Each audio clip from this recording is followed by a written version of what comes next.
Hartstikke leuk dat je was jongen naar een podcast van de Frieske Vlogger. Vorige keer natuurlijk een hele mooie podcast opname met zangerines. En je wordt ook weer een geweldig persoon uit de Frieske media. Net iets minder dan Janko Christ. Hij maakt films, hij maakt het lichte human interest, had ik gelezen op zijn pagina, op zijn biografie. En, nou natuurlijk, een goed nieuwe film met Lulk. Zeker. Janko Christ, bist u de nieuwe Steven? Nou, Steven de Jong. Ja. Of Steven de Jong, maar inderdaad, Boer Frans neemt hem Steven. Ik ga het inderdaad van Boer Frans, de hak laatste keer met sprutsen. Oh ja? Ja, en die ja. zei het Steven. Hij noemt hij net Django. Oh, dat is jammer. Sophie ben ik nog net. Maar bist u de nieuwe Steven de Jong dan? Bist u een soort van mag ik het zeggen, de heeghouder van de Frieske film? Zat Steven in zijn beste tijd dat misschien ook weer? Nou, even wel. Ik zei wie, maar... Ja, dat maar zoet nog. Ja. Maar nee. Zo, ik heb nou toevallig een Friese film te maken, hè? Dus en dit is dan natuurlijk de tweede nieuwste. Dus in die zin houd ik de Friese film momenteel even heeg. Maar dan ben ik al eerder projecten, meestal ben bezig met projecten. Dus hoe try maar is er weer een oor die de Friese film hopelijk heeg houdt. Zo. Want du bent net exclusief een Frieske filmmaker. Of du bent wel een Frieske filmmaker, maar dan maak je net per se altijd films in het Friesk. Nou, sterren ook wel. Dus eigenlijk wel. Ja. Want nota wel dus. Nota wel, ja. Ja. Maar het wil net zeggen dat de volgende film ook in het Fries wezen mag. Nee, maar voorlopig maak ik net nog een keer een film. Ik heb echt skimming nog van films. Oh ja? Ja, zo, het probleem is dat film is natuurlijk heel duur om te maken. Hè, dus een low budget film, volgens het filmfonds, is een heel miljoen. Dus, dus een standaard film is maar 1 miljoen. Nou, maar Guinea geeft mij natuurlijk €1 miljoen ja, van budget. Je maakt maar een film. We hebben net. Nou ja, dat gebeurt gewoon net. Dus dat is dan op een of andere manier oplossen moeten. En maar deze film hebben we dan heel lang ontleuren geweest om yield. En uiteindelijk is het dan voor... Waar had hij nou dan yield, jong? Provincieambitie en omroep wat. Maar dat komt net in de buurt van een heel miljoen. Dat zit meer in totaal rond de 70.000 ambitie. Dus du was voor €100.000 had een film maken. Dat komt het wel? Ja, en dan heb ik eigenlijk iedereen betalen behalve mezelf. €100.000 maak je dus een film. En normaal eigenlijk een low budget film inschat wordt op een heel miljoen. Ja. Oh, dan ondertussen met de boel je Ja, dit is ook een low budget podcast. Oh, ja. Micro budget. In de microfoon hebben we nog gehuurd. Die moet eigenlijk nog even op. Oh ja.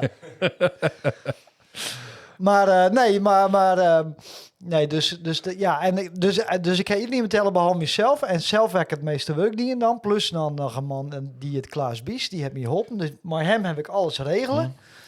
En hij had ik niet aan het betalen kregen. En zij hebben dan die film aan maken. Maar dat klinkt eigenlijk... waarom doet dit? Ja, dat vreeg me echt serieus heel vaak uit. Ja, dat meen ik serieus. Daar ben ik nou eigenlijk mee bezig. Ja, we hebben best met waan. Man. Ja. We kregen dus helemaal geen... Toen maakte een film. Dan was het wel heel erg heel veel interne drang hebben om zo'n film te maken. Nou, dat is het dus precies. En Ja? ik ben een beetje een slaaf van die interne drang. Ja, hè? Maar wat is het dan? Prestige? Of gewoon dit verhaal? Maar ik krijg een idee en dan mat ik dat maatje. En wat het een beetje is ik krijg dit idee ik dus altijd de ster. Van oké, voor jouw persoon in 1 ruimte. Dan geven we snel die film. Die film die gaat op Dirk. En Dirk komt in de schuld met zijn gezin. Het is een metaalarbeider. En vervolgens gaat uit wanhoop, gaat hij een bank opvallen en dan gaat helemaal mis. Nou ja, dat is de film. En als die hele film dus op 1 ruimte speelt hem al. Dus dit idee kreeg ik bij Ster. Ik dacht, nou ja, lekker makkelijk hier om te hebben, wat acteurs erin. En dan ging ik er volgens mij dwaande om je te krijgen, met het script en dat soort dingen. En dan is er zoveel tijd in stekken, dat het op een gegeven moment natuurlijk zonde wordt om ermee op te houden. Want het is, dan moet ik het ja. Maar dat doe kerst in principe gewoon ophouden, hè? Tuurlijk. Ja, en dan heb ik dingen. opeens vrije tijd. Goh, hoe noemen ze dat weer? Ik had het ooit een keer in een boek gelezen, inderdaad. Dat gaat dan over bepaalde dingen die in holle hast. Een bias noemen ze het nog volgens mij in het Engels. Hè? Dus, ging goed Fries dit, maar dan hast inderdaad, dat noemen ze inderdaad ook een soort van investment probleem. Zo van, je hast al het idee van, ik zit er al saf in, dan mag ik ook mijn tros zetten. Ja. Terwijl de kerst gewoon ophouden. Hè? Beter ten, wat zei je, ten halve gekeerd dan ten hele gedwaald. Dat weet ik wel. Zo is het, maar dus dat klopt. En ik denk van, nou ja, dan maak je even vlot zo'n film. Die zo makkelijk te regelen, weinig budget nodig. En uiteindelijk is dat nou al 4 of 5 jaar. En in totaal heb ik er ongeveer oorlijk hier in zitten qua werk. Qua werkuren tussen een ier en oordeel ier. Dus ja, zonder dat je daarvoor betalen krijgt. Dus je bent knettergek. Ja, maar wat haast waarom doen? Omdat je dus begint dat nou dan? En je ging er dan maar weer terug. Maar best wel een nozel dan? Best wel een nozele man. Dat is zei, ik ga maar gewoon terug. Die vrouw had hij misschien aan pensioen. Hey, de band zei, waar is hij het eigenlijk? Ja. En doe maar een slag bij veel mensen die iets voor betalen krijgen. Ja. Maar dat is wat is het voor verhaal? Wat voor verhaal ben ik eigenlijk belanden hier? Dit is mijn leven, Eduard. Nee, joh. Ja. Wat erg aankomen. Want we kennen, we hebben een beetje achtergrond aan. We kennen elkaar natuurlijk enigszins via de omroep. Ik heb begrepen, doe best 2 keer afwezen als stagiair, zeg ik. Of nee, best een keer afwezen als stagiair of zo? Ja, bij de omroep, ja. Dat zeg ik in de Wikipedia. Want ik ga ook bij de omroep, ja. Dat zeg ik ook in de Wikipedia. Of ze staan 2 keer afwezen bij de... Of sorry, ik dacht 2 keer. Ik weet het. In ieder geval een keer afwezen bij de omroep. Ja, klopt. Waarom dus 2 keer afwezen bij de omroep eigenlijk? Ze vonden de oren niet leuker. Ja, leuker. Beter en leuker. Dat zijn zeker wel leuker. Die is leuker. Nou, dat is meer geschikt, maar dat is natuurlijk leuker. Onder het idee. Dat is dus meer geschikt. Dat is een klootzak. Nee, maar en toen weet ik nog, en toen kwam ik bij... Dus, maar ze zouden... Maar had hij aanwezen dan? Hier kennen maar? Nee, dat die toen net bekende Simone Scheffer. types. Maar toen hebben ze gezegd van... Maar we vinden die associëren wel oké. Dus we jouwen die cv om de oude afdeling. Ja. En dat hebben ze toen die. En dat wie de afdeling Varia. Schimmaak. En dan moest ik als verslag jouwen. Want ik wil productie doen. Dus tijdens het gesprek kwam ik erachter dat voor een kunst- en cultuurprogramma wie, ben ik niks meer hier toen. Nee. Als verslaggever, wat ik net wil. Bij de Omroep Friesland werd ik eigenlijk überhaupt dat. Dus nee, wie vist al heb, maar mijn deadlines daar student. Nou ja. En binnen 2 weken, ik vond het superleuk, ik vond het fantastisch en zo ben ik er van goed pad bloeien. Ja, want toen best eigenlijk gewoon, hè, de meeste mensen die misschien ook van kennen, is natuurlijk van heer. Dat had toen eigenlijk gewoon misschien, ja, dat vind ik misschien wat de volle eer misschien, maar wel hast als persoon gewoon soort van ettelijke jaren hast we dat droegen. Ja, bij de persoon die nou ja, bij al je bekende persoon die meest nodig kennen al jaren. Ja. Wel Jolk, de familie, dat ik die vondst. Nee, zeker ja. Of vondst, ja, moet ik het zeggen, ontdekking. Nee, ja. Nou, als je Jolk... Of jou je dan de volle eer? Ik weet het net, maar. Nou, Jolk, nee, maar hier is het zo, dan was gewoon naar een onderwerp thuisstuurt en dan maar stekken we wat van maatje. En bijvoorbeeld met Jolke, toen baalde ik ontzettend, want ik moest naar een kroegbaas. Heel vervelend. Op die is het een midje. Om jou wat aan. Moest ik daar een portret maken. Weet je zeker dat ik in gasten binnen? Nee. Ik denk, wat man ik bij die vent in de kroeg? Ja. En, maar toen kon ik hem dus interviewen. En toen werd het opeens superleuk. En toen werd het fantastisch. En dat werd natuurlijk heel leuk. Alleen als er is natuurlijk een soort van regels waaronder een reportage voldwam had. En dat doet dit helemaal net. Want het is gewoon 1 man achter een bar die stiet te praten. En er gebeurt helemaal niks. Nee. Maar toch, dat scoorde als een gek, omdat je ook gewoon zo'n leuk fan wie. Ja. En toen we met mij aan praten, toen dachten we al van, oh ja, dit is superleuk. En daarom is het ik wel zo'n lange repo worden toen. Ja. Maar goed, even alomvattend patiënt. Doe weer eens bij heer, leuke video's ontmaatje, maar Jolke en weet ik wat voor mensen. Ja, hè? Benny de mollevanger, waar kent hem net inderdaad. Ja. Hartstikke leuk, zo'n maatje. De hele Shatterstik, Gordon Postma is natuurlijk. Ja. En dan hier toch toe van, nou, ik maak een lange filmaatje dan. Dat ken ik wel. Nee, dat is via Gong. En daarna heb ik helemaal heel veel protten werken man bij het hond. En zei, hey, ben ik een hele skof bij de Omroep West.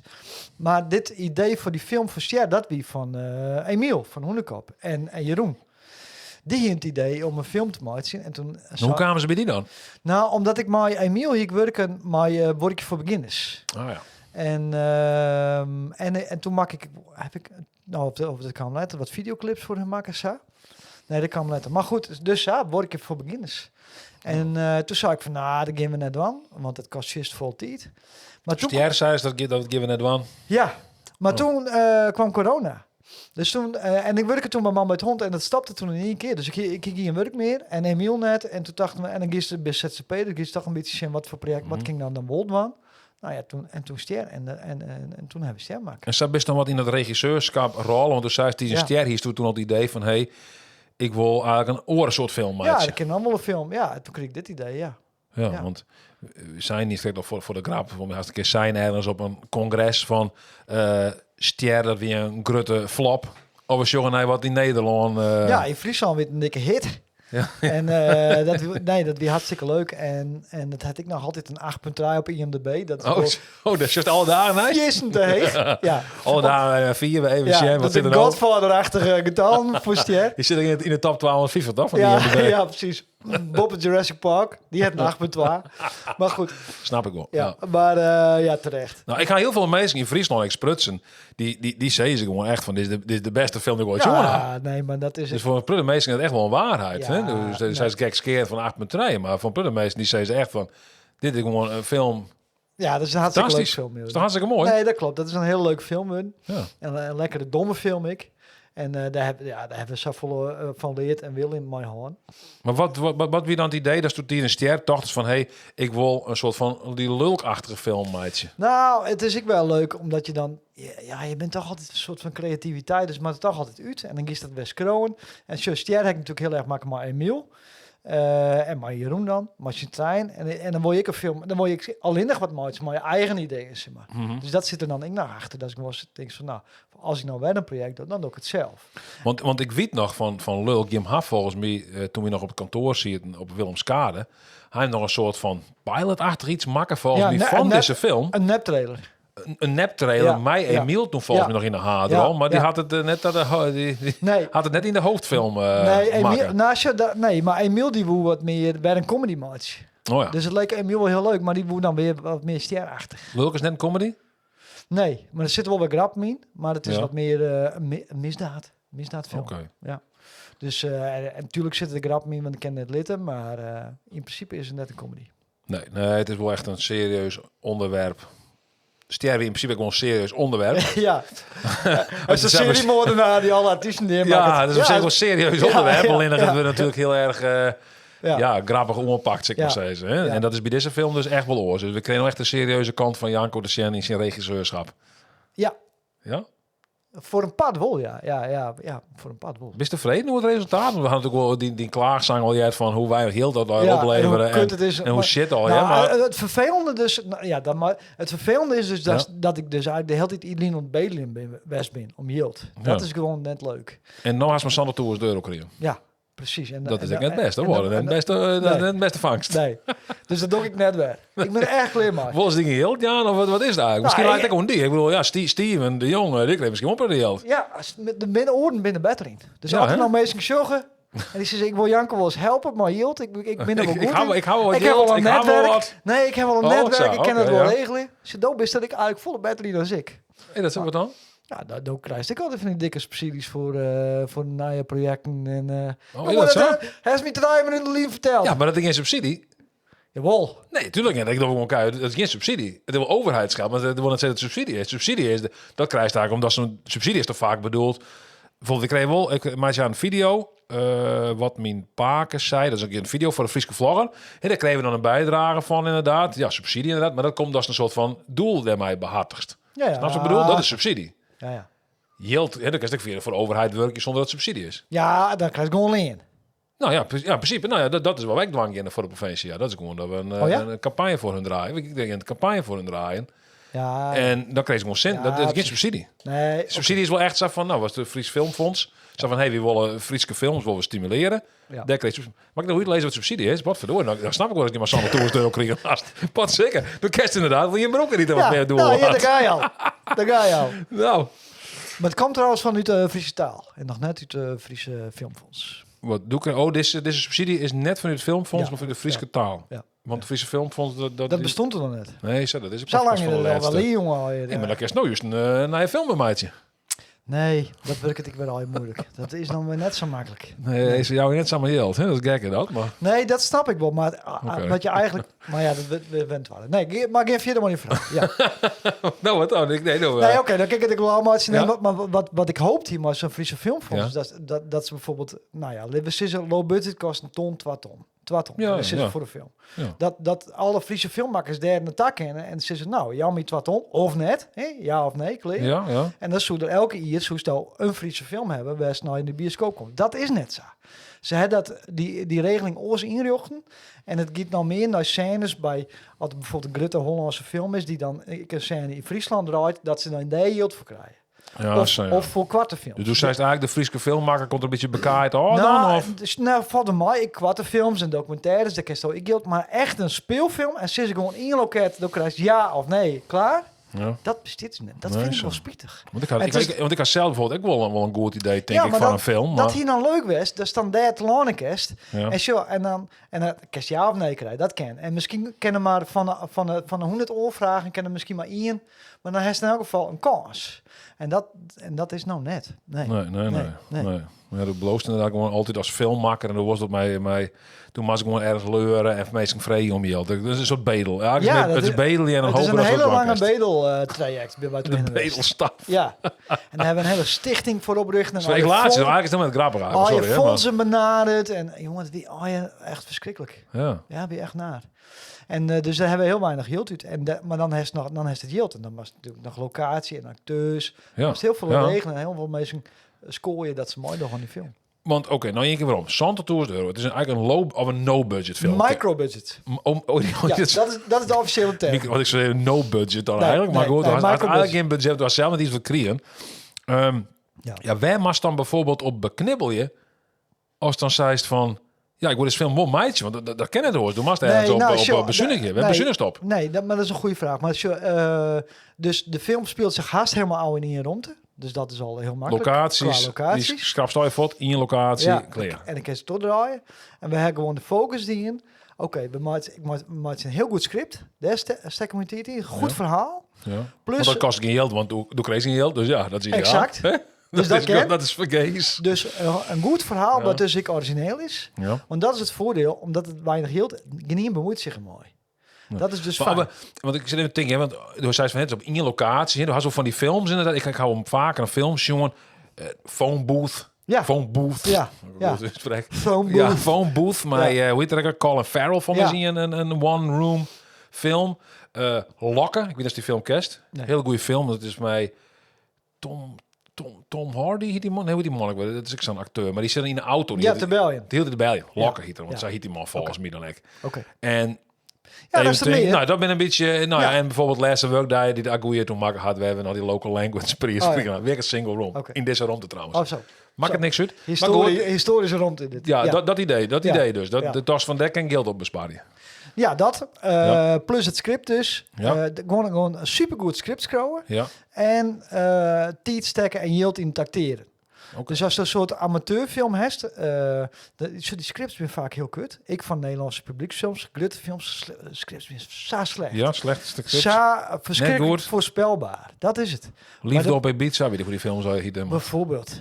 Jongen, Verliefd op Ibiza? Nee, ik ga geen idee. Sjog een trailer ervan en de veelstien hersencellen gewoon afsterven terwijl ze het jost. Is een beetje filmsnap of zo? Dat is wat op Nee, dat net? Of mag het zien? Was dan bijvoorbeeld Game of Thrones of dat? Dan gaat heel wat. Dan nog wel een keer een idee ervan dat ze het net verwacht. Nee, nou, dat kan je gewoon doen.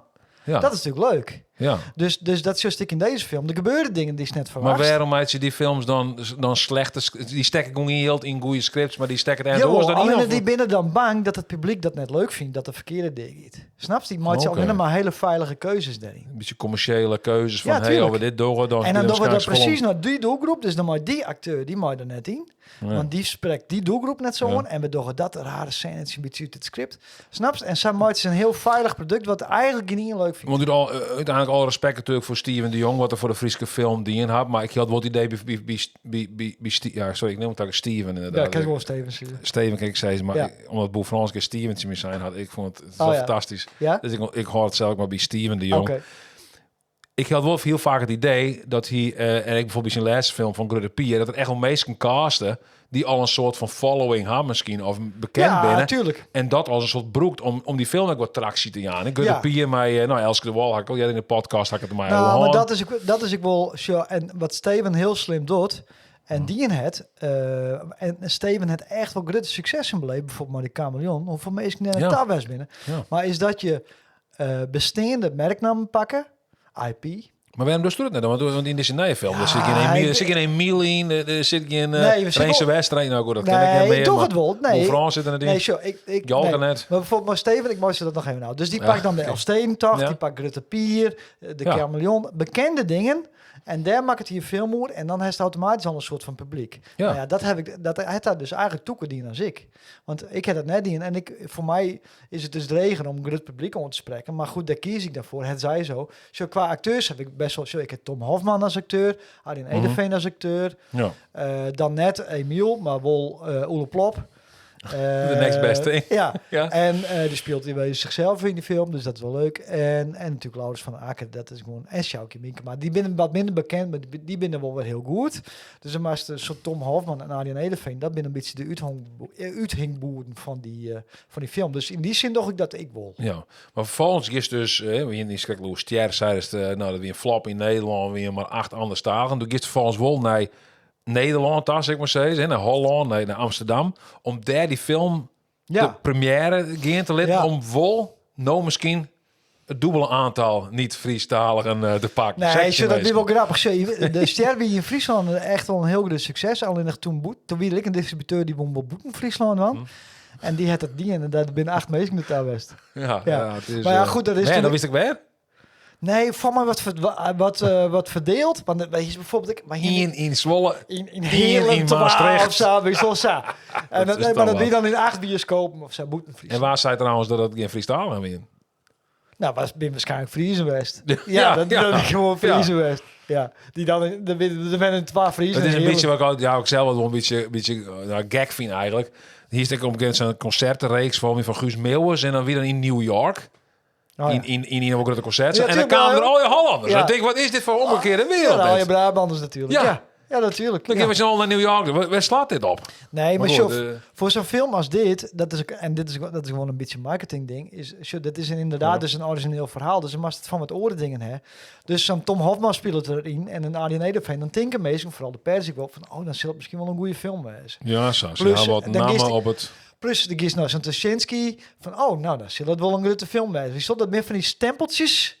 Die staan een beetje. Die moest je afvinken. Die Masgari, ja. En dan bijvoorbeeld, en dan hoop ik dat ik straks in Nederland bij een talkshow of Satelline kom. Oh ja. Wissel, dat is een beetje de talkshow talkers toch best wel graag zitten willen. Nou ja, neem maar zien. Dat kan me niet straks schelen. Dus VI of zoiets. Of het nou Tijd van Max of RTL Tonight of Tijd van Max. Of Arjen Lubach. Ik werk je bij Max, hè? Oh ja, zo. Ja, dat matten ze wel. Ja, dus dat... Nou, Tijd van Max, wat hadden we nog meer? Lubach, zo ik nog kennen precies, inderdaad. Lubach, ja. Dus die kies dan allemaal wat benaderen. Maar toen had je misschien wel de contactgevers van Arjen Lubach zelfs, weet ik net. Nee, maar... heb ik net, nee. Want ik ben net zo 4 toch, ik wel wat jobben geven, wendelijk wel. Ik heb geen idee eigenlijk. Ja, meen ik al. Ik was op je medalje, joh. Ja. Hij bedreigen. Op een koffie. Hij bedreigen. Je bedreigen. Kerst denk ik maar ik zou gewoon eerst vregen. Oh ja, dat kan je. Maar je had ook al zo is bedreigen. En dan, dat al vregen we ook net zo vol kregen. Dat is zo'n goede adviseur. Ja, wel, ja, ik ben een heel goede financieel adviseur. Ja? Maar goed, ja, zeker. Ja, ik ga je nog mensen die steren om het laatste, want ik zit heel vaak op iemand lunchen binnen. En ja, ik ben amateur financieel adviseur. Oké, ja. En dan jou ook zo van amateuristisch financieel advies. Oké. On die stagiaires. Ja. Betalen ze die stagiaires ook? Ja. Zo. Ja, nou betaal je een stagevergoeding. Dan neemt de belastingdienst namelijk weer een loon. En is het wat een beetje oké stagevergoeding? Nou. Degene die het hutste jaar knikt, die krijgt de meeste. Met heel voorzichtig geknikt. Het is in ieder geval meer, was toen voor die film lul kregen haast. Ik verrek het direct wel als hij net in de buurt is. Het is meer, was toen kregen haast voor die film. Ja, deze ging wel heel dit meidje. Dit wordt heel dit een... gimmick. Maar zij ze dit dan... Maar, hoe mag ik het zeggen?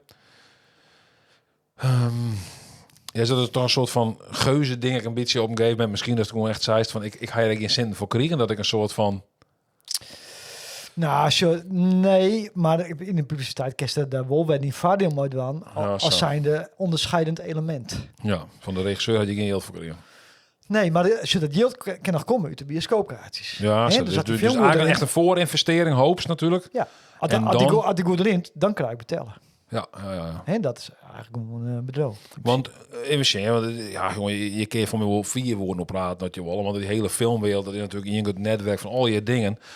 Doe hast die film maken. Toen zei ik wat zin kreeg van om op Friesland, dus die wil misschien ooit een keer op een goede dag uitsturen, zeg ik ze. Ja, klopt.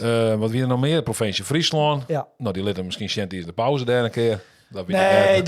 Die willen gewoon een goed bereik hebben. Ja, gewoon het bereik stemmen op de aantiteling. Ja. Maar toen had die film maken, toen dorst hem inderdaad ergens in première En dan moet hij in een keerpje of zo, dan moet hij in de bioscoop draaien, want die draait ik net vanzelf, maar in de bioscoop Nee, toch? dan mag hij- Had Slieker hem bijvoorbeeld in Ljout, dat is in Ljout in ieder geval überhaupt al. Nee, gewoon partijen in die oud. Die draait hem wel, dat is Ja, wel zeker. bekend dat gebeurt Ja, niet. ja. Dus die hij al heel op beeld verschillende moestier. Dus die willen wel. Ja, En, die Sugar Wall, ik denk het merk Janko Christi, ken wel een Nee, film. gewoon een Friese film. Ja, hè? Oké. Ja, nee, zeker die willen wel. En nou ja, dus de kruist partijen in Ljout, de kruist Hindrachten, Heerenveen, Snits, daar zal je bioscoop. Stel voor, er zit een zaal vol, maar ik weet niet, misschien ik weet niet hoeveel, wat voor zaal had ze daarvoor broeken. Er is 1200 mensen zitten. Wat levert hij dat dan op?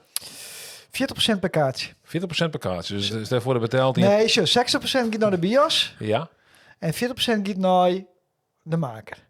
Dus Ja. er kan nog een distributeur tussen zitten. Ja. Bij u zit bij het maken via een stichting. Ja, dat we dan heel technisch nou. Maar Ja. daar werd een gedeelte naar de stichting. En daar van die stichting gaat een gedeelte naar mij. Die betaal je mij. Ja, maar grofwijs hoe ze kennen de verdeling is 60-40. Dus een Precies. tientje voor een kaartje betalen. Dan gaat de 6 euro naar meneer Partij. Ja. Wat ik maar wist. Ja. En 4 euro naar Hoe het algemeen. een stichting / distributeur. Ja. En daar moet dan weer. Ja. Dus een zaal met 200 mensen keer 4 euro. Dat zou dan 4 keer 2 800 euro wijzen. Ja, bijvoorbeeld. Ja. Bijvoorbeeld, ja. Ja. Ja. Nou, dan mag toch aardig wat volle zaal verkeerpje om een beetje, Ja. nou, wat heel te verzinnen. hè? Ja, dus dan maakt een beetje geluk hè, dat het landelijk oppakt wordt. Ja. Hè? En daar maakt het van. Hè? Ja. Bist nou echt heel grutsk op die film? Dat is nou clear hast. Nou, het fijne is wel dat ik er zelf wel blij mee ben, ja. En Ja. we hebben 2 testviewings aan. En daar voel je echt super goed. Dus Oké. mensen vinden het echt heel erg spannend. En leuk. Dus Spannend. ja, omdat er dus onverwachte dingen gebeuren. En meestal ging ik een beetje in van, ja, Friese film. Hè, Nederlandse films ben al kut. Dus zo'n Friese film wel helemaal leuk wezen. Ja. Maar die ben dus dan heel blij verrast dat het dus, nou ja, relatief dus goed is. En heel spannend en leuk is. Ja. Dus dat is heel fijn. Dus ik ben in elk geval heel blij zelf met het product. En ik ben natuurlijk in principe gewoon een makker. Dus daar ga je voor. Hè? Je bent net zo'n commerciële jongen per se. Nee. Maar ik ben gewoon iemand die gewoon heel graag een goed product maakt wil. Ja. Passie voor het product. Ja, dus eigenlijk maar sliep je en maar te lang maar bezig in een edit. En nou ja, maar goed, dan heeft Maar het het uiteindelijk- had zelf ook edit dan? Of hoe moet ik het ja, zien? alles. Ja, hè? Ja, helemaal. Ja. Op een laptop gewoon op mijn sleepgamer. Ja. Sleepgamer. Ja. Ik ben op die sleepgamer. Gewoon Ja, ik ken- beneden onder de tafel. Nou ja, daar is typisch bureau. Oké. Ja. Ja. Ik ben er verbannen naar mijn sleepgamer. Nee, ja, ik ken net Oké. zo'n luxe kantoor als goede marketing. Nee, snap ik joh. Nee, nee. dat gisteren wel maar eens. Ja, Nee, ja. dat gaat toch echt iets net Ja, heel. joh, Ja. het is allemaal liefde op Aan de andere papier. kant, dat is natuurlijk wel een mooi verhaal natuurlijk. Wel. Als hem echt een beetje meer op een zo'n zolderkamer idee. Nou, dat is daar, ja, nou ja, makkerhast. het grote voordeel is, maar dat heb ik al zo, dat ik niet een mooi bemoeit. Dus dan krijg ik gewoon een fijne, originele film. En net Ja. een platgeslagen, oh ja, die grap mooi net. En dan giet wat te vier. Of die scène Ja. giet wat te mal. Dat heeft dus al je net. Nee. Dat is fijn. Dus we kregen wel een goed inkijkje in de humor van Janko Christ over die films, jongen. Ja, onder de oren, ja. Of humor, ja, hoe zei het natuurlijk een Ja, spannende er zit film grappen. natuurlijk. Ja, Maar er er zit zit een grap in. grappen. Ja. De koers net zonder grappen. Nee, als je iets bedenkt dat het lollig is, ja, dan kun je dat toch net litten. en vooral heb ik wel gemerkt dat je denkt, want ik zit er. Maar had een bijvoorbeeld van een grap uit de Nee, film? nee, dat ging net wel, want dat werkt net. Nee. Maar dan heb ik wel een paar gewaagd dingen dat ik, maar ouders, maar wat dit nou wat aan? Maar en dan merk ik in een edit van, oh ja, dat ben juist de leukste momenten. Ja, hè? Dat je toch een beetje over die grens heen gaat van iets. Omdat stoot het dan nooit jij de Sean hebt bijvoorbeeld. Dus dat zit in de bios. Meestal vind het fijn en wat nice te zijn. Ik Ja. ben ik nog filmrecensent dan bij Omroep Friesland en dan praat je vol met mensen. Wat zei ze nou? Doe best filmrecensent binnen Omroep Friesland? Ja, voor de lol bij je op een uur. Dus ik is aan die eigen film gaan Dit recenseren. Heel, dat beloof ik natuurlijk heel objectief, maar het wordt Ja. nu toch een meesterwerk. Nee, ik Jongen. heb deze film natuurlijk net recenseren. Ik ben gewoon filmrecensent bij Omroep Friesland, dus ik zal mijn pluggen. Ja. Nee, ik heb deze film net recenseren. Nee, oké. En dat is ik een beetje voor de hobby natuurlijk. Maar goed, Ja. dus ik praat heel vaak met mensen. En mensen, ja, die, als je, weet ik, volle 30, 40, 50 bent, dan heeft hij niet alleen maar saafvolle films jongen. Mensen hebben echt wel een beetje verstand van films, is toch? Dus er maakt echt wel wat nice, Jan. En dat is fijn dat het maar deze film kent. Doet things wordt dat dit echt wel iets vernijends is binnen de Friese film. Ja, oh ja, absoluut. Oké. Ja. Nou ja, ik ben heel benieuwd Ja. in elk geval. Ja. Het uitstuurd wordt, wie ben nou eigenlijk nog voor de première, maar het uitstuurd wordt dan hebben we de première al gehad, denk ik. Oh, nou, KPK'tjes meestal. Hij is nou in de bios. Ja, hij is nog in de bias. Ja, zeker. Ja, dus, ja, want Bestel. elk kaartje gaat weer een paar euro naar Janko, hè? Ja, en het is meer zo van... want er is natuurlijk ze nemen dat de druk op het doek. Zo op het moment dat zo'n film even wat minder scoort... dan donderen ze een andere film. Ja. Dus het maakt wel Een flinke druk op het doek, wat zei je nou? Ja, druk op het doek, zo nemen ze dat. Omdat er constant films binnen die dan op dat witte doek te shen wijzen wollen. Nou ja, zie maar natuurlijk bij je partij inderdaad. Maar Keuzes maatje. In die bioscoop haalt en een film is dat een hasse wel komt. Dan is hij er heel gauw weer uit. Ja. Dus daar zit het meer in van... hij kan niks samen weer uit de bioscoop wezen. Ja. Dus hij moet zo lang mogelijk draaien blijven. Maar wat denkst du dan qua... Ja, zo is de sterren hoe treffen ken het qua... Nou, Schumacher hebben 15.000 mensen gehad in de bios. Ja. En dat wie best wel oké. Maar dat hij een volle meerwijze kan. Omdat hem heel waai, dat hij in de bioscoop weer kan die QR-code pas. En alle ellende die daar toen bij kwam. Hij wordt er helemaal niks van jaren. Nee. Als er ook corona gaat, dan denk je... Hey, ja, vergeet het alsjeblieft. Wat een kutperiode. Ja, best wel, toch? Ja. Nou ja, dus toen knalden die cijfers in één keer naar beneden. Maar goed, Ster hier natuurlijk wel een heel leuk concept, maar al die Friese artiesten die dan deden. Ja, een beetje Steven de Jong-achtig, hè? Gewoon de bekende meesten erin. Ja, wel een goed concept natuurlijk. Ja. En dus ik denk wel dat Ster in die zin wat meer uitstraling nog hier. En dus dit is wat een heel oude film. Dus het maakt dit is misschien meer zelfs echt Dwamat, hè? Echt zelfs op eigen mannenboer. En misschien en je maakt het geluk qua publiciteit dat hij bij een talkshow bij een landelijke ding te landen komt. Ja, VI bijvoorbeeld. Ja, ik denk niet dat die films bespreken. Maar over een positieve recensie in een NRC of Science, dan moet je een beetje dat er recenseerd wordt in zo'n soort... daar ben ik nou ook mee bezig, om dat dan weer voor elkaar in de mainstream media. Al die mensen ben ik dan al mailen en wist wel, zo gaat het dan. Mag ik een recensie maken misschien? Die positief is heel leuk. Wat maakt het uit? Dan mag gewoon bekend worden. Ja, al eerst min. Ja, misschien. Toch? Ja, als we heel afvakkelen, dat maakt het... misschien helpt alles wel. Als er maar een reactie op komt, toch? Dat is toch een beetje wel het ding. Ja. Nou, wel even een beetje positief eigenlijk. Dat snap ik. Dat haast les natuurlijk wel. Want dan als je in stuk... Nou ja, echt haak. Misschien haast wel 10 in stutsen geen geld. En dan... Even shit hier. Ik vond me ook al vragen. Was een beetje van Jerik gewoon. Ik zit te zien. Ja, keurig, jongen. Ja, ik denk wel heel eind binnen. Want hij zit natuurlijk dingen, hé. Ja, inderdaad. Ja, want dat is het vaakste. Want ik scroll het ding vaak wel op. Maar dan hak ik vaak al wel in een holle. En dan kijk ze eigenlijk wel bij del. Dus het is meer, opscrollen is meer een soort van geheugensteun dat ik het opscrollen had. Dan dat ik echt de lijst... Want ik vind het net fijn om een lijst te houden erin. Nee. Daar hou ik net zo van. Doe wel? Nee, ik zit dan natuurlijk bij heersen. Zit je wat meer in het moment en wat is leuk is, hè? Dus, meestal moet ik nog even naar de Nicemakers podcast. Kijk, dat ik nog even reclame voor. Ja, jongen, hoe zit je nou? Elke zit op het einde, iedereen is al YouTube. Ja, dat is natuurlijk wel voor jou. Zet dit maar een snippet voor hoor. Ja. Maar wat dit look bezig. Ik zei de Nicemakers, dus zit er bij een podcast bij Omroep Friesland, maar mag even naar je denken. Ja, Roelof de Vries, de sportverslag, die we vooral als sportverslag jou kennen. Ja. We gaan volgens mij Bossie, hoe heet dat ook wel? Arjen Bosselaar. Arjen Bosselaar, dat weet. Sorry Arjen. En daar is er nog een bieden, ik zijn naam even erkend van. Gersdijk. Gersdijk? Ja. Grasdijk. Grasdijk, maar hij praat zo Fries dat iedereen in de Gersdijk. Gersdijk, ja. En doe dus. Ja, en dan praten we gewoon het nice van de oude weken wat er gebeurd is in Friesland. En dat is een beetje bedoeld voor de mensen die normaal net het nice joggen, op de krant lezen. En dan via een podcast toch leuk op een hicht te blowen. Ja. Het is gewoon, het is wel een beetje een mannenshow, hè? Ik zou nooit een vrouw dus zetten. Nee, er komen straks wel heel veel vrouwen bij. Oh. En, maar het is gewoon een beetje slapgauw hoer. Ja. Oer nice. Ja, dat is het eigenlijk. Ja. Dus wel leuk. Leuk op dat man? Ja, jongen. Een beetje radiomeidje, maar dan op televisie een beetje ook maar. Ja, maar dat is ook gezellig. Omdat we dus, ik vriend van elkaar binnen, krijgt een beetje die onderlinge chille vibe. Ja, en daar gaan ze dan bij de omroep ik wat voor. Hè? Dat is net dat serieuze deskundigen en gasten en dat soort dingen. Maar al je maar een soort, ja, die zitten toch maar een bepaald doel zitten ze daar om iets te verkepen of zo, zoals ik je zit. Maar daar zitten we gewoon voor de vuist echt te praten. Wat is nou dan die relatie tot de omroep? Maakt ze nog heer of zo? Of ja, soms een beetje als invaller, maak ik nog wat heer. En Nicemakers. Oh. En voor de rest werk ik plot van Omroep Max. Ja, dat zei je, Omroep Max. Omroep Max. Hoe komt het bij Omroep Max? We stil net naar de man, toch? Nee, nou, 40, jongen. Weet je, die kant. Hoe oud ben je? 40. Ik zeg de geboortedatums die op 84. Dat klopt dus net. Nee, dat klopt net.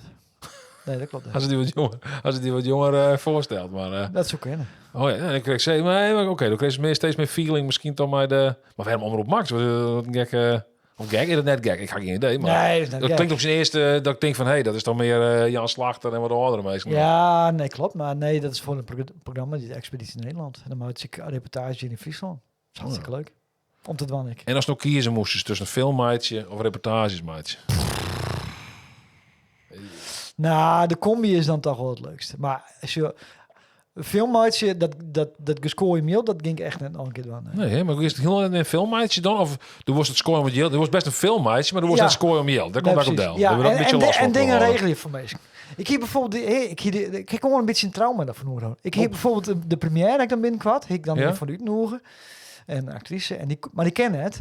En die zei van, die appte mij waarom van, och ja, maar die zei, oh nee, maar die zei eerst, ja, maar hoe kom ik daar dan? Die zon in Amsterdam. Toen dacht ik, dit is eigenlijk helemaal niet mijn probleem. Nee. Maar natuurlijk, de oude fjouwerieën zijn dit soort dingen mijn probleem. Want dan moet ik ze graag op een set hebben of waar dan ook ja. En dan moet je dat oplossen. En dan dacht ik, ja boeien, hoe is het op die in Amsterdam kost? Red je reed gewoon even. Dus de volwassen vrouw regelt dat. Ja, waarom was toen dat regelen? Ja, maar goed, en uiteindelijk koer die net, dus het is niet mijn probleem. Maar zo ben ik dus de oude fjouwer 4 altijd bezig geweest om problemen op te lossen. Een soort micromanagement al jaren. Ja, heel erg. Terwijl was die eigenlijk als regisseur toch misschien ik word bij de grotere lijn bezig. Dat is heel leuk. Het creatieve, het scrum, het script. Je ken financieel is het wel wat minder. Micromanagement, dat kan wat beter. Had toch heel wat leerd van deze film, denk ik. Ja, nee, zeker. Persoonlijke groei. En gelukkig ging er nog dan dus Klaas Bieze bij, die me al helpt met dit soort dingen. Maar nee. Want toen was het een goeie, voor meer in de filmwereld, hij dan producent of zo. Ja, die is dan eigenlijk Bihamat die dan nooit dingen voor je regelt misschien. Ja, dat mis je nog wel een beetje. Echt een hele goede producent. Ja. Maar Klaas, wie dan dat dan ik, maar dan nog één of zo erbij, dat ik het zelf niet meer hoef te doen. Zo. Nee, want ja, wat je zei als filmmaatje is eigenlijk gewoon, dat je eigenlijk het hele, alles eigenlijk door. Ja, maar de hele magie die gaat er naar zo. Hè? Maar in stel voor je hangarage, zeg maar zeggen, je moet zowel de werkplaatsreceptie, maar je de meesten ontvangen, maar je moet ook vervolgens de banden weer onderwijs sleutelen. Waarom maar dit soort budgetten? Want dan kan je geen mensen inhuren die dat voor die toch. Dus dan mag het toch zelf maar maken. Dus het wordt best nog een filmmaatje. Als Noord alles regelt. En betel het. Ja, ik nog eens een keer. Hè? Ja, nee, oké. Ja. Ik stel even uit, want ik heb nou nog wel een heel goed idee. En zo natuurlijk steeds kennen van, ik reed er zelf wat geld aan en dan kan ik geen oor niet, ik uitvieren letten. Maar ja, dat is ook een probleem natuurlijk. Dat zie je vaker, denk ik, makers, dat ze een soort van controle willen houden natuurlijk, over hun idee. Ja, maar dan kun je wel afspraken maken. Dat hebben Mastien natuurlijk niet. Hè? Ja. Maar Emiel en dan maak ik machinaal aan je doen. Maak je machinaal altijd maar weer of een compromis of iets leuks bedenken en waar iedereen het maar eens is. Ja, dat hoor je toch. Ja. Wie is de baas? Dat is natuurlijk de eeuwige vraag. Ja, nee, zeker. Nee, hartstikke gelijk in. Ja. Nou, ik vond het heel nieuwsgierig om zij mee te praten hier hoor. Had ik wel eens een beetje vredig of ik weet het eigenlijk net. Ben ik nog ding... Nou ja, voor mij ben je wel eens op bedel, jongen. Is er nog wat sappige details of zo? Wat raars gebeurd op een set? Nog, Ik heb... Nee, dat gaat al heel goed. Dat, hier stroffel en je les van 10. Nee, zo, die acteurs... we hebben bijvoorbeeld wel draaidagen gehad met de laatste 2. Dat die, de langste wie van 8 uur 's middags tot 12 uur 's nachts. Oeh, jeetje. Ja, maar die acteurs... Hoeveel draaidagen had je dan? 14 in totaal ongeveer. Ja, oké. Maar goed, heel die acteurs lang, die... 8 tot 12 uur nachts. Ja, dat die alleen nog de laatste 2. Ja, meestal begonnen we 8 uur 's middags wie we op 6 uur de kleren. Maar zo die acteurs, die willen altijd wel. Zo, dat is hartstikke leuk, maar Laurens en zo. Die heeft gewoon... Die gingen echt wel terug. En zo'n Tom Hofman, Arjen Edeveen, dat is gewoon een beulligje. Ja, dus dat weer heel leuk, hè? Ja, leuk. Ja. Nou, leuk op de jaren. Ik denk dat zij afstuurde. Ik ben hartstikke benieuwd. Ik ga de film ontnoten nog net jongen. Dus ik ga echt geen idee. Dat is bij de première toch of net? Dat maak ik even nog. Ik hou op begrepen dat van uw team wel 12 mensen wezen willen. Dus we Zullen we zien. Maar hoe moeten ze daar komen dan, Janko? Dat is ook wel lekker dit, jongen. Dikke huis. Ik heb begrepen dat het al je regels. Ik heb je zakskeel hoe is het kost. Alles doen die film met regelen door Janko. Worst er hinnen, bel je Janko even op zijn noemer, komt nooit in beeld te staan. Kerst me en bel je, worst er hinnen, hey, hier regelt het voor die.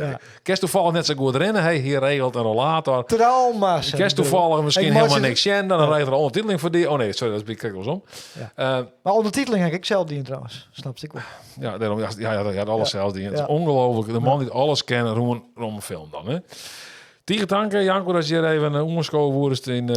Graag dingen. Eerst zangerines en dan Janko Christ. Dus mooi. Dat is hartstikke leuk, toch? Een mooie serie wordt dit. Seizoen 12 van de Friese Vlogger podcast. Was nog iets zo kwijt, heel lid hierachter in de comments. Was een like, u deed dat mij natuurlijk ook altijd. En toen kwam heeg. Was de film Lulksjen. Nou, dan is er Ian Nijsmeer die zo er heel blij van worden dat er nog enigszins wat zin waarom ze enige aalmoes waarom ze het voor zijn film. Janko, ik gun dit al het beste. Hey, hopelijk komt er nee Lulk. Ik had de film nog net jongen, maar let maar zeggen. Hopelijk komt er nee Lulk nog eens een keer een film voor die. Dit wordt zo'n heel lang outro. Ik zet misschien nog even trouw inderdaad, want ik ben toch uiteindelijk meestal. Maar dat staat een stuk net, hè? Dan leppels het eens uit. Ja, joh, maar dat had ik geleerd, hè? Het is live radio, hè? Oh. Dus ik ben toen wel ondernaam als stagiair bij Omroep Friesland. Oh, ja. De echte talent, die pakken die kwamen wel trouw, jongen. Ik weet niet wat er nog wie met mij, maar... Nee. Of ziet me toevallig...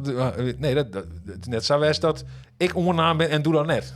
Nee, dat we geen concurrent. Nee. Oké, dat is goed om te weten.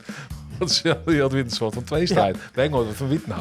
Er biedt nou een hele trauma bij mij wie er nou uitkomt. Zo best kennen je. Ja. Ik ga mijn meisje op en dat spreek ik dan nooit uit naar die meisje, maar dan weet ik dat het ding gebeurt. Ben tussen nu werd zien, misschien wel niks van weten. Oh ja? Maar wat in mijn hol altijd naar mij spelen. Maar dat zeg ik helemaal niks hoor. Dat best ik zo mooi. Tot de volgende keer. Wat mag ik mensen 4 niks.